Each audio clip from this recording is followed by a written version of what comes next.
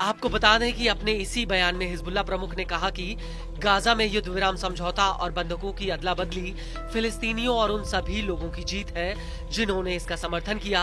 Hezbollah के मुताबिक Al-Aqsa operation का लक्ष्य हासिल किया जा चुका है और इजराइल की हमास और प्रतिरोध को खत्म करने की योजना भी नाकाम हुई है। इस सब के बीच आपको ये भी बता दें कि हिजबुल्लाह के साथ युद्ध विराम के बावजूद लेबनान से सटे इलाकों में सेटलर्स वापस लौटने को तैयार नहीं है। लेबनान से सटे इजरायली सेटलमेंट मेतुल्ला काउंसिल के मुखिया ने इजरायली न्यूज एजेंसी कान 11 से कहा कि लेबनान के साथ युद्ध विराम समझौता इजराइल के लिए हानिकारक है। मेतुल्ला काउंसिल के प्रमुख डेविड आजोलोए ने पीएम नेतन्याहू पर हिजबुल्लाह के साथ आत्मसमर्पण का गीत गाने का आरोप लगाया। डेविड के मुताबिक इस समझौते की वजह से हिजबुल्लाह फिर से अपनी ताकत हासिल कर लेगा, जो आने वाले वक्त में एक बहुत बड़ा खतरा बन जाएगा।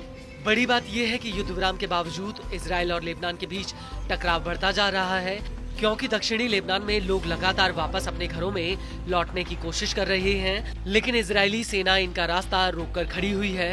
इन लोगों की आईडीएफ के साथ झड़प भी हुई, जिसमें आईडीएफ ने लेबनानियों के ऊपर फायरिंग तक कर दी।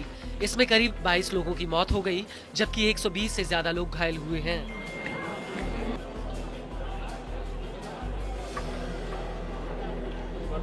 हालांकि इतना सब कुछ होने के बावजूद लेबनानी आईडीएफ के सामने इस बात पर अड़े हुए हैं कि वो अपने घरों में वापस लौटकर ही मानेंगे।